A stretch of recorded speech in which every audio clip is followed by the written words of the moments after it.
Alright, in this video, we are going to be talking about relations. The unit is relations and functions, and in the first set of notes, this says Unit 3. Disregard that. It's supposed to say Unit 2. There was some typos. So, first we're going to get into some of the vocab.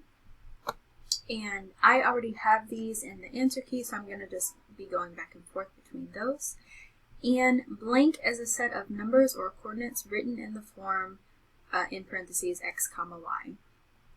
And that, and it's kind of hinted in the notes also, is an ordered pair. So an ordered pair is a set of numbers or coordinates written in the form x comma y in parentheses. That set of ordered pairs is called a relation. And we're going to talk about a little bit more of that. So they give us this example of this table. Time spent studying for a test versus the score on the test. And then they ask us to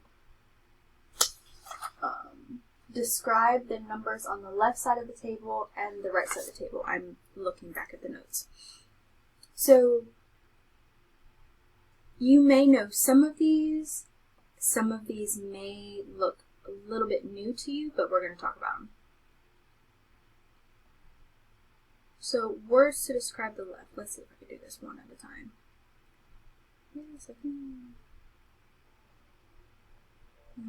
Not exactly. That's okay. Alright, so we'll go over the left first and then the right. So the left side of this table where it says time, these are your x values. So in our ordered pair, our x's, that would be these.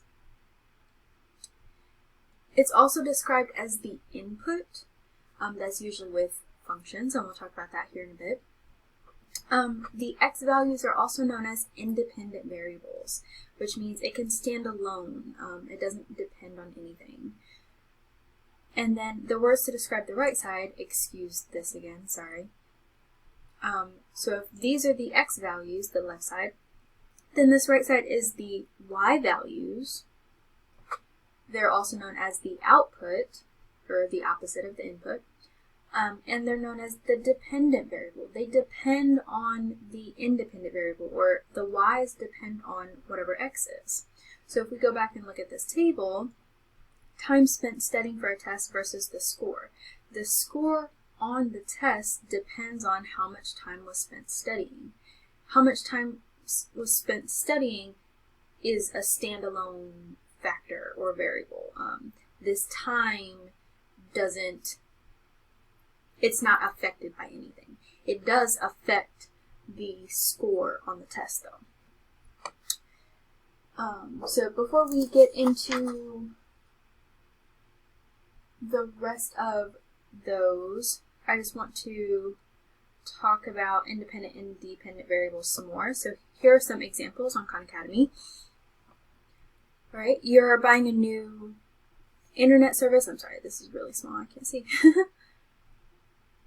Let's zoom in.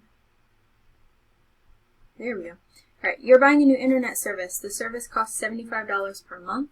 In the equation below, D is the total number of dollars that you pay for your service, and T is the time in months that you keep the service. The relationship between these two variables can be expressed by the following equation. D equals 75T. We need to identify the dependent and independent variables. So if we look back, D is the total number of dollars that you pay for the service. Okay, so that's the total. T is the time in months that you keep the service. So it looks like D depends on T because whatever T is going to change the value of D. That means T is the independent variable and D is the dependent variable. So T, the time in months, is the independent, and D, the total number of dollars you pay, is the dependent.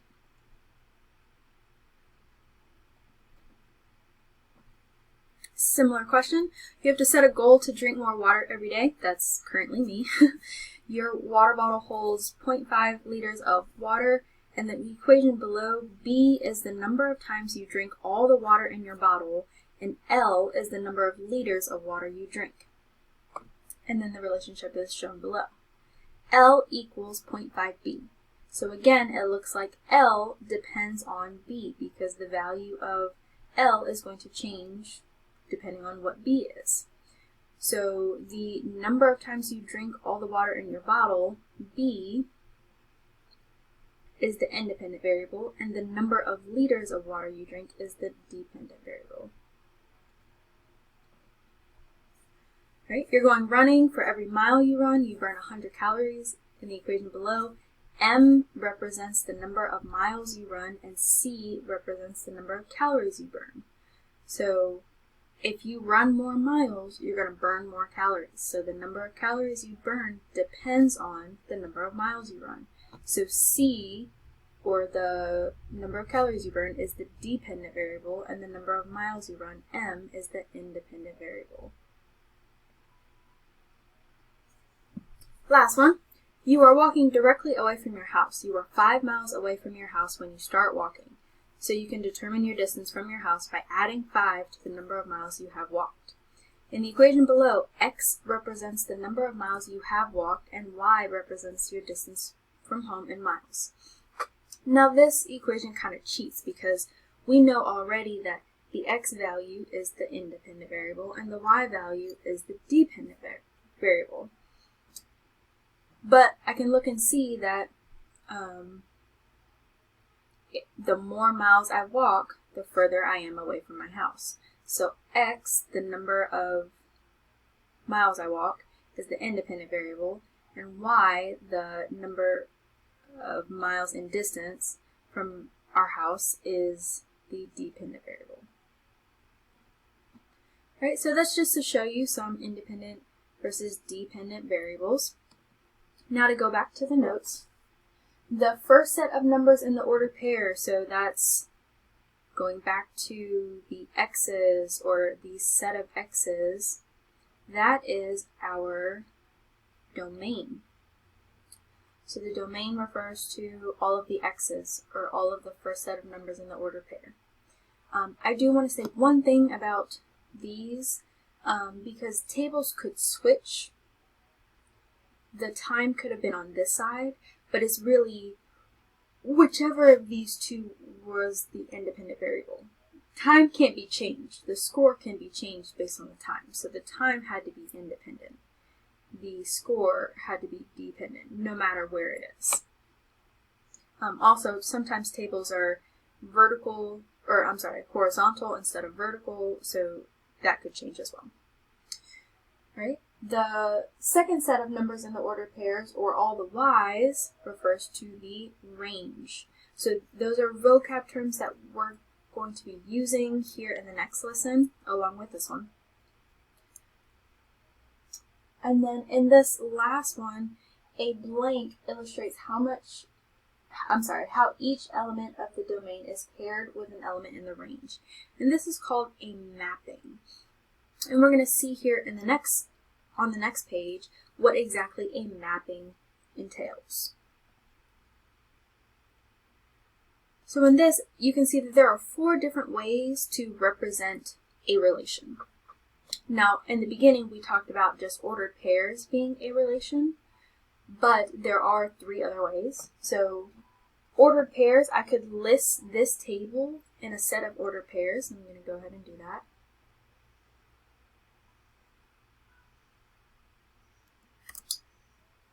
So this is going to be the set of, and I'm just going to list the ordered pairs as I see them, x, comma, y.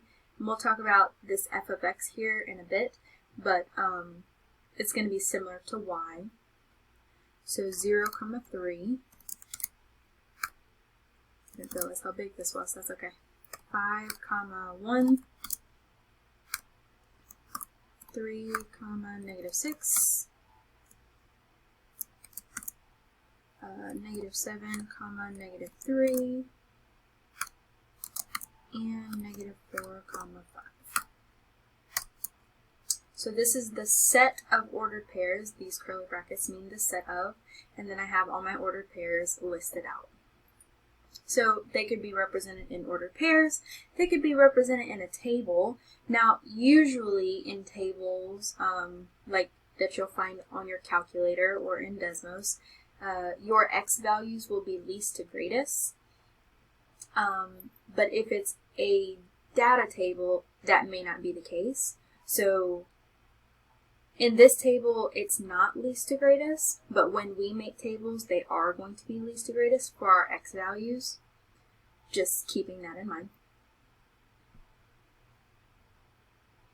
Now, the mapping diagram, we need to kind of do two things. We need to list out our domain and our range, kind of like in this form, in this set, except remember the domain is only your X values. Let me make this smaller.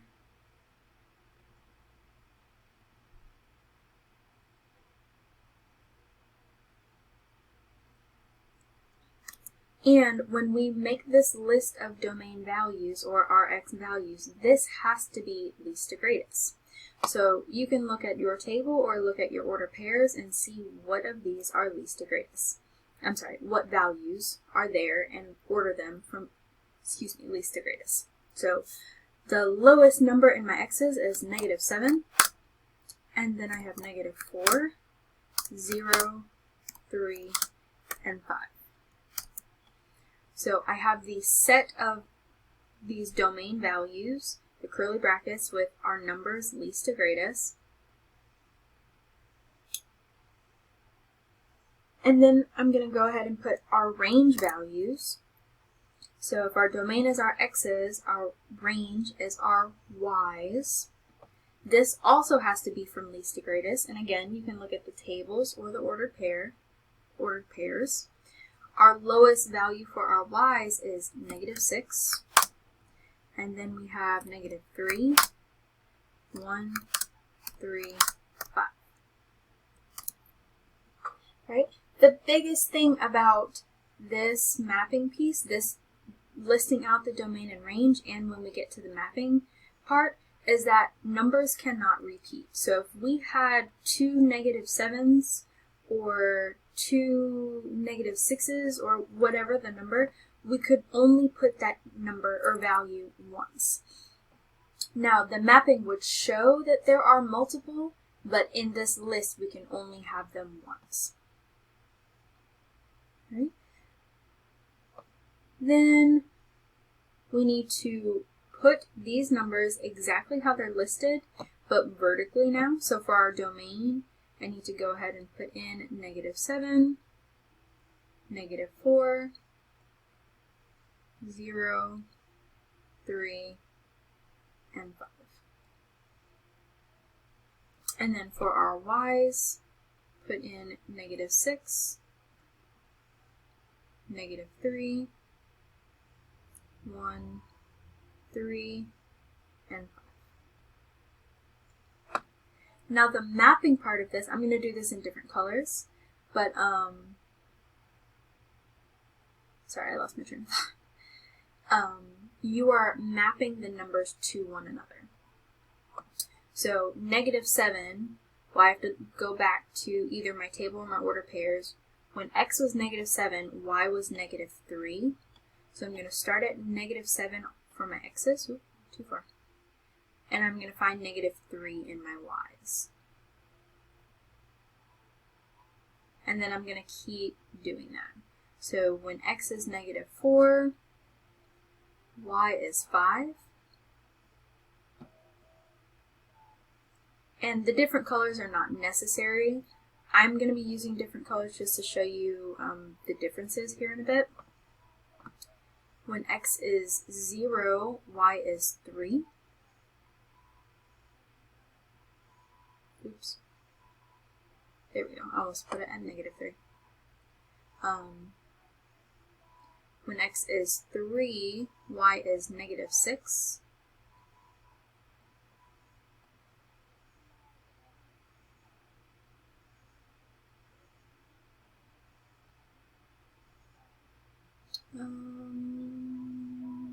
Let's just black the last one. And then you would assume that the last two numbers go together, but always double check. When x is 5, y is 1.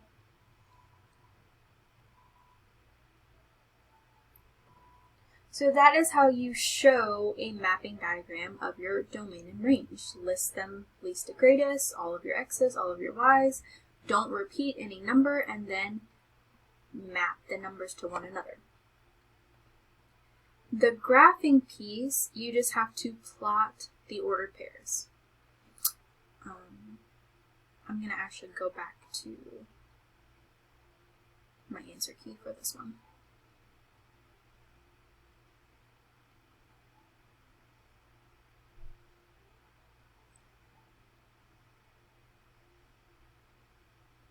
Right, so you can look at your mapping, you can look at your table, you can look at your ordered pairs, but you have to plot these points. Remember, move left or right and then go up or down. So think about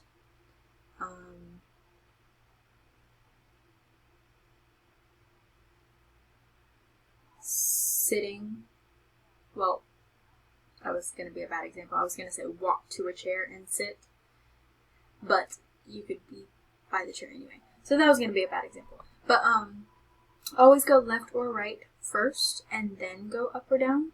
So -4, +5, 0, 3, you're not moving left or right at all, you're just going up. 5, 1, to the right 1, to the right 5 and up 1. -7, -3, to the left -7 and down 3. And then 3, -6 is to the right 3 and down -6. So with these mappings, and this is going to kind of tie into the function part of this. So let me go back and read that first. So at the bottom of the notes, there was another part of vocab. A blank is a relationship between the input, or the domain, the independent variable, the x values, and the output, or the range, the dependent variable, the y values. And that is a function.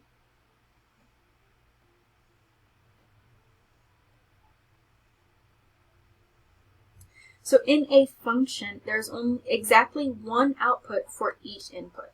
What that means is, if I go back to these mappings, or go back to these relations, I can look at these x values and I can see that they're all different.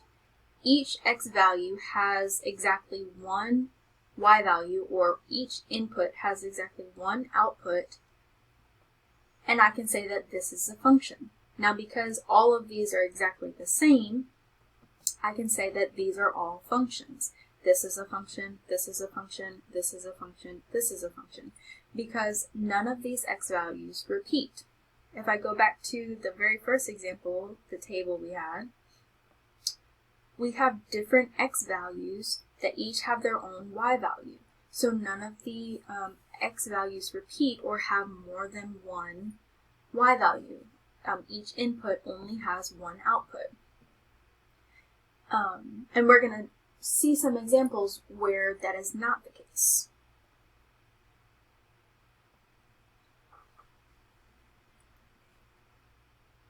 So in this, they want us to create a table, create a mapping, and graph this, and then state whether this is a function or not. So I'm going to leave this for last, but you may be able to see right off the bat if it's a function or not.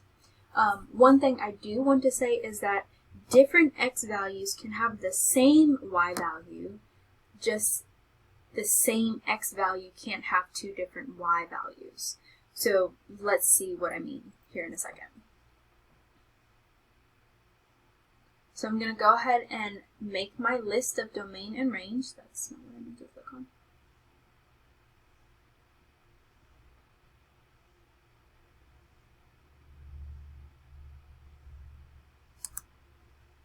So the set of, from least to greatest, I see 2, 3, 4, 5. Well, that's going to be my list. 2, 3, 4, 5. For my range, I see 5, negative 5, 5, negative 5. Okay, so there's really only two numbers here, and I cannot repeat anything that has been repeated. So my range is really just negative 5 and 5 because my y value repeats. Now I'm going to go ahead and write these in here. Oh, I forgot those were two different colors. That's okay. 2, 3, 4, 5, and negative 5, 5. Okay. And I'm going to go ahead and do the mapping. So when x is 2, y is 5. When x is 3, y is negative 5. When x is 4, y is 5. And when x is 5, y is negative 5. Okay, so here we see that there are two different x's that have the y value negative 5 and two different x's that have the y value 5, but I don't see this x having two different y values, or this, or this, or this. So that should start to tell you that the x's don't repeat, or one input doesn't have more than one output to determine if it's a function or not. Okay, I am going to do a little makeshift table really fast.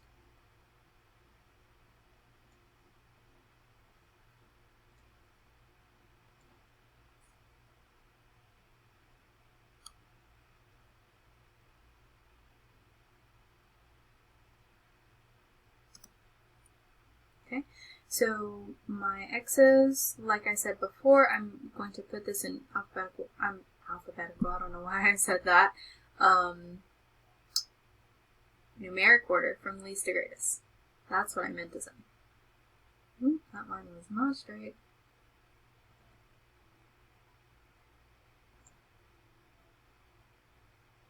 Two, 3, 4, 5, and then 2 was 5, 3 was negative 5, 4 was 5, and 5 was negative 5. Alright, so I have my table, I have my ordered pairs, I have my domain and range listed. I can see again, my x's don't repeat, and each input only has one output. My last thing I have to do is, or not the very last thing, almost the last thing, I need to graph this. So 2 to the right, up 5, 3 to the right, down 5, 4 to the right, up 5, and 5 to the right, down 5. Now, after looking at all of these different representations of relations, the ordered pairs, the domain and range listed out, the mapping, the table, the graph, I can see that this is a function. Now, if you understood that and you feel like you're good to go, you don't have to keep watching. You can go ahead and practice the others, but I am going to do a couple more. I'm going to do one more of these and then we're going to move on to something else in these.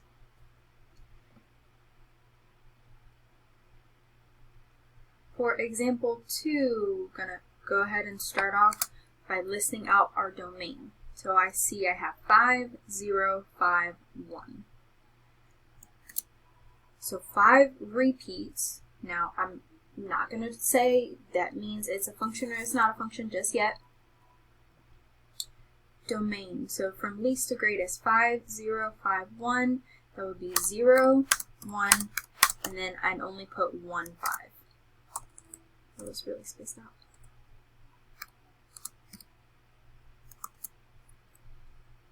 And then for our range, we have 0, 5, 1, and 5 again, so it would be the same, 0, 1, 5. Those are not as spaced out. That's okay. I can go ahead and list those three numbers in my mapping. That was supposed to be a 0, it doesn't really look like it.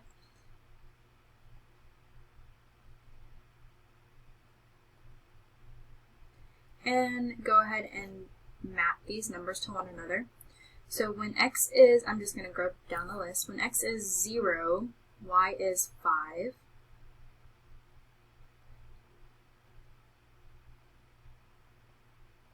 When x is 1, y is also 5. Remember, that's okay. We have two different x values going to the same y value, but that's okay. And then for 5, when x is 5, y is 0, but it's also 1. This is where we're going to have an issue. We can't have the same x value go to two different y values.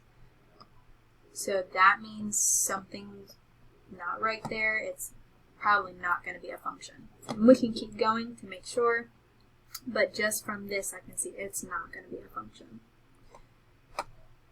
Let me go ahead and make this table really fast. Actually, I'm going to copy and paste. It's going to make it a little easier.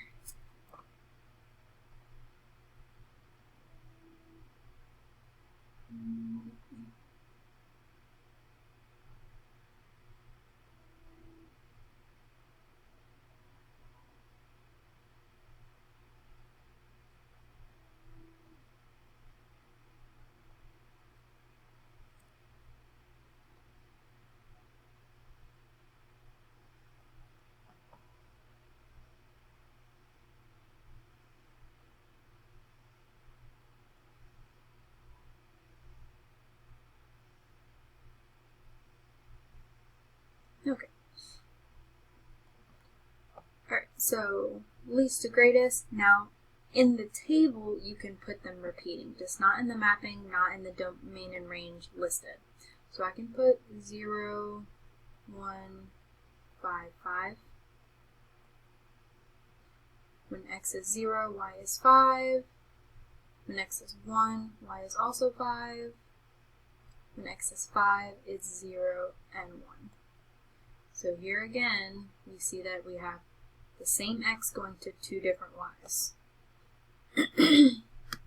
Alright, and then to plot those points, go to the right 5 and then 0, so it's not going up or down. 0, 5, I'm not going left or right, but I'm just going straight up to 5. 5, 1, go back to the right 5, go up 1. And then 1, 5, go to the right 1 and go up 5. So I can say that this is definitely not a function because of that 5 going to two different y values.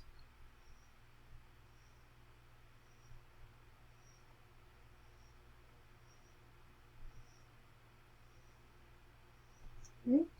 So I'm not going to do example 3 on here, but it is on the answer sheet. I do want to go to the next page and talk about the last vocab in these notes.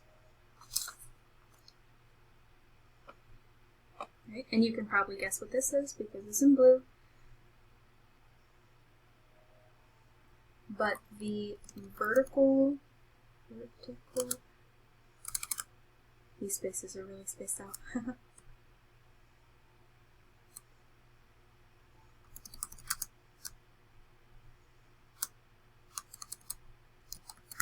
But this should be the vertical line test. So the vertical line test is used to test whether a graph represents a function or not. And we can go back to the other two examples and use this here as well. But a graph fails the vertical line test if there is any place where you could draw a vertical, which is a straight up and down, line and it passes through or it touches more than one point. So before we get into these examples, let's just go back. And I'm going to do some vertical line tests, or do some vertical lines.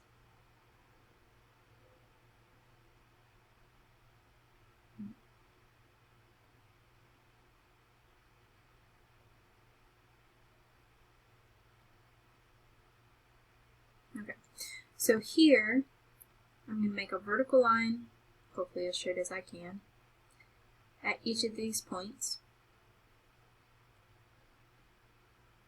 And I can see that each line only touches a single point once. It doesn't touch any point more than once. So this passes the vertical line test. So this is a function. But for our next example, when I try to do this again, that one's good, that one's good, but when I do that here, it goes through more than one point. So that is not a function.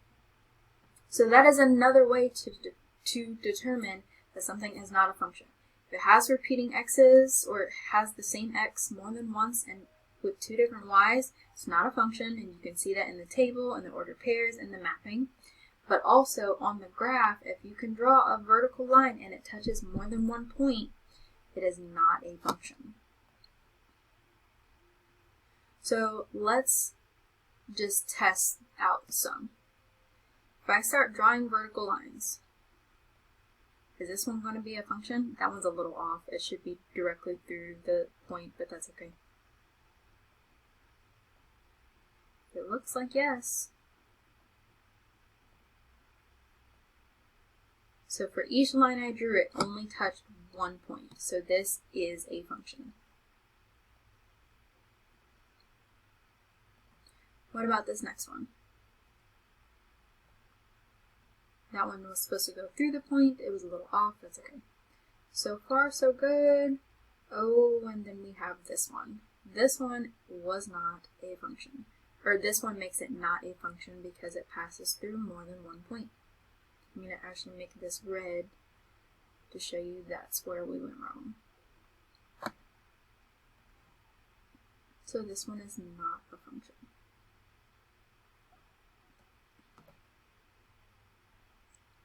Okay. Now, all of those were just plotting random points. Now we have some actual functions that we'll talk about what these types of functions are in the next lesson. But we can still do that same test. Right here we're good, it's only touching at one point. But it looks like anywhere else it's touching at more than one point. So that makes it not a function.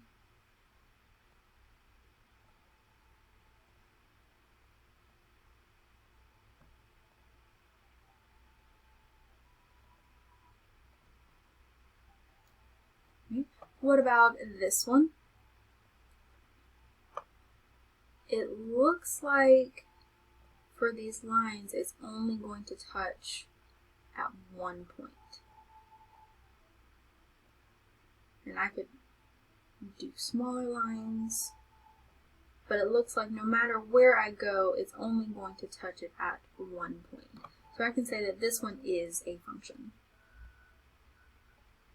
Right? So the next page has some practice problems. It has different mappings, tables, ordered pairs, and some graphs. And I want you to go through those and determine which of those are functions and which aren't. But I also want you to, you're not going to turn this in, but as you're working through the notes, explain why it's not a function, or explain why it is a function. What made it a function, or what made it not a function? And if you have any questions, you can message me, or we can talk about it